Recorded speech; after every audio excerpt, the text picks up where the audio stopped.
adulte quand j'ai eu une éducation avec des parents dénigrants. C'est-à-dire des parents qui m'ont rabaissé, qui m'ont critiqué, qui m'ont pas laissé évoluer.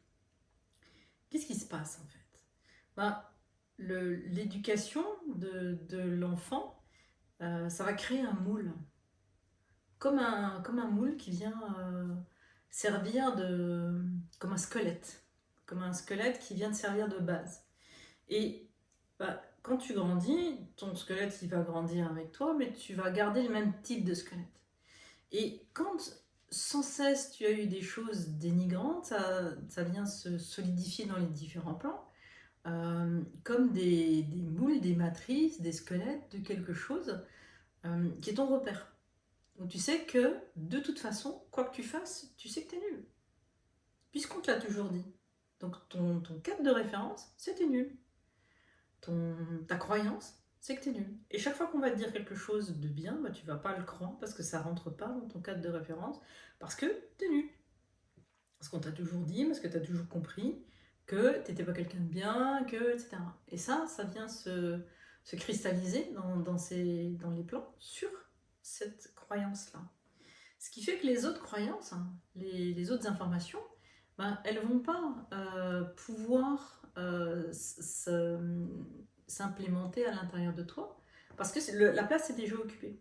Et si tu veux te débarrasser de cette croyance que tu es nul, il faut que tu ailles la nettoyer avant, la traiter, l'enlever, enlever ce squelette pour pouvoir créer quelque chose où tu as le droit d'implémenter que tu es quelqu'un de bien. Ça vient impacter non seulement toi en tant qu'adulte, mais ça vient aussi résonner sur l'enfant que tu étais. Et cet enfant que tu étais quand tu étais petit, eh ben, il est à l'intérieur de toi aujourd'hui quand tu es grand. Tu passes pas d'âge en âge en enlevant tout. Tu passes d'âge en âge en continuant à être qui tu es, un petit peu comme les poupées russes où tu as la petite poupée au milieu et puis hop, tu continues à grandir.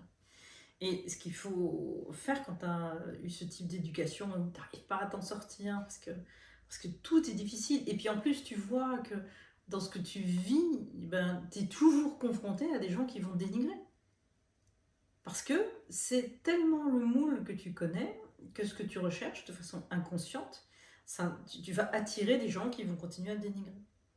Donc, à partir du moment où tu en prends conscience, l'idée, ça va être de se dire, ok, je prends conscience de ce schéma, comment je peux aller travailler sur les différentes poupées russes qui sont à l'intérieur de moi.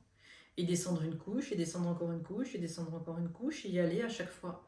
Nettoyer jusqu'à trouver l'origine. Et quand j'ai trouvé l'origine, c'est ce que classiquement on appelle l'enfant intérieur, c'est aller travailler avec cet enfant intérieur, voir qu'est-ce qu'il a vécu, qu'est-ce qu'il a compris des choses, lui expliquer ce que toi tu as vécu, ce qu'il a compris des choses, et lui redonner, lui redorer son blason, entre guillemets, pour pouvoir lui permettre de s'expanser et de mettre ce soleil à l'intérieur, de laisser entrer le soleil.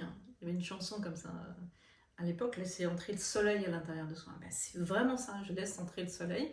Et pourquoi le soleil il peut rentrer? Ben, parce que j'ai enlevé les rideaux au pacifiant. Donc c'est ce principe-là. C'est quand tu as été élevé dans un schéma qui ne te convient pas, il faut le repérer et aller nettoyer à l'intérieur pour l'enlever, laisser la place à quelque chose d'autre. Ça peut être pas grand-chose dans l'éducation de ton parent. C'est pas obligé d'avoir un parent qui te frappe, qui te hurle dessus. Ça peut être très insidieux, ça peut être des petites choses. Ça peut être, t'as jamais le bon habit, t'as toujours 14-15 dans tes notes, mais t'as pas eu 16. Tu te rends compte quand même? Tu aurais pu avoir 16 quand même. T'as 16, ah ouais, mais t'as pas eu 17? T'aurais pu avoir 17. Tu vois, qui vont jamais reconnaître à la valeur de ce que tu fais. T'as mis la table, ok, ah ouais, mais tu t'es trompé, le couteau il est de l'autre côté. Et il y aura des toutes petites choses, mais en fait, il y aura jamais un truc bien. Et c'est l'accumulation de toutes ces petites choses qui va faire qu'à un moment, tu comprends que tu ne fais rien de bien. Donc, si tu ne fais rien de bien, tu n'es pas quelqu'un de bien parce qu'en plus, en général, c'est des parents qui vont pas dire waouh, t'es super, t'es génial, je t'aime. Ils vont dire ouais, bon, bah, tu pourrais faire mieux quand même, hein. Et du coup, tu as l'impression de ne pas mériter leur amour. Donc, tu vas courir derrière pour essayer à chaque fois de faire des choses supplémentaires. Et le jour où tu vas ramener un bouquet de fleurs à ta mère parce que tu as trouvé des fleurs dans les champs, etc., elle dira ouais, mais t'as vu, les tiges, elles sont trop courtes, tu peux même pas les mettre dans un vase. Et elle va les prendre et elle va les mettre à la poubelle. Tu vois l'impact que ça peut avoir, hein, sur cet enfant.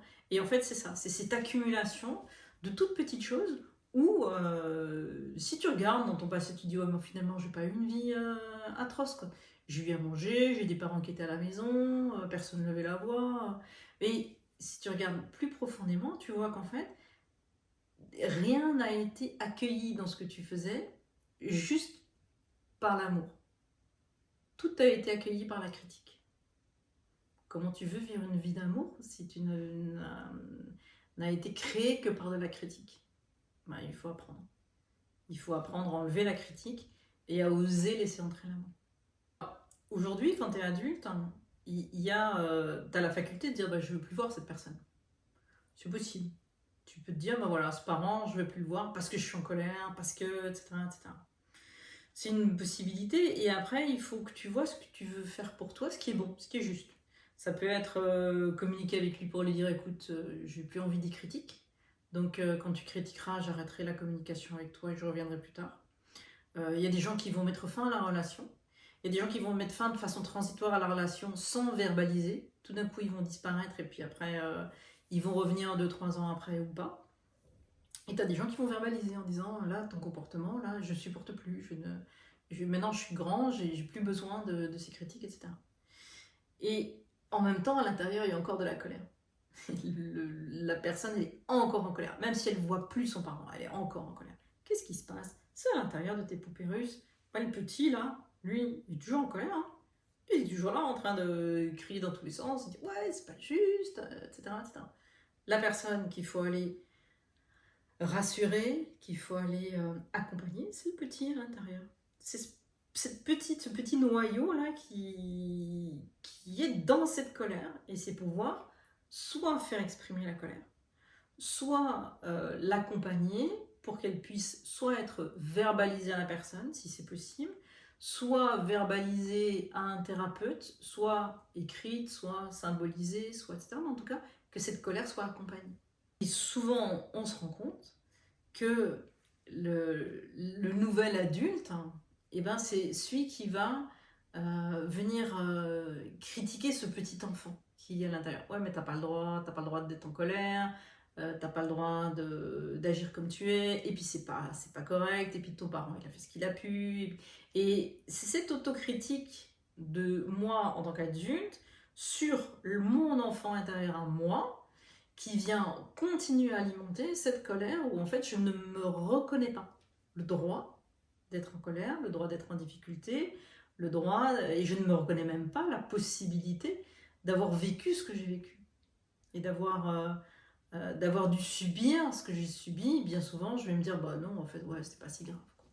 Et puis j'ai pas le droit et puis quand même ils ont fait tout ce qu'ils ont pu et etc. Ce qui fait que j'alimente moi-même après en tant qu'adulte ma propre colère et je rentre dans ce cercle vicieux de ne pas pouvoir m'en sortir. Du coup bah, je deviens mon propre critique. Je suis pas quelqu'un de bien, je m'en sors pas, je sais pas faire, et je deviens mon propre élément de critique à moi. Je viens me flageller moi-même en permanence. Et c'est comme si je devenais en réalité, comme si j'avais le même comportement, la même attitude que ce parent avec moi, ben, ce comportement-là, je l'ai moi avec moi maintenant. Donc, bah, le parent dénigrant vient créer un espèce de schéma à l'intérieur de l'enfant et l'enfant va réagir avec cette colère. Il va finalement, par un mécanisme totalement interne, recréer avec lui la même critique qu'était le parent pour lui. Et c'est pour ça qu'on voit comme ça ces cercles vicieux des gens qui n'arrivent pas à s'en sortir, même s'ils ne voient plus le parent en question. Pour sortir de ça, ce qui est important, c'est de devenir cet adulte bienveillant que je n'ai pas reconnu en mon parent, mais de devenir cet adulte bienveillant pour moi. Parce qu'on peut très bien, travailler ça alors qu'il n'y a plus le parent. Soit il n'est plus en contact, soit il est décédé. Mais à partir du moment où moi je vais redevenir l'adulte bienveillant que je peux être pour moi, où je vais reconnaître que oui, je peux être en colère, que oui, je peux être triste, que je suis quelqu'un de bien, à partir du moment où je deviens cet adulte bienveillant avec moi, je sors de ce schéma, je guéris et je peux respirer dans la vie.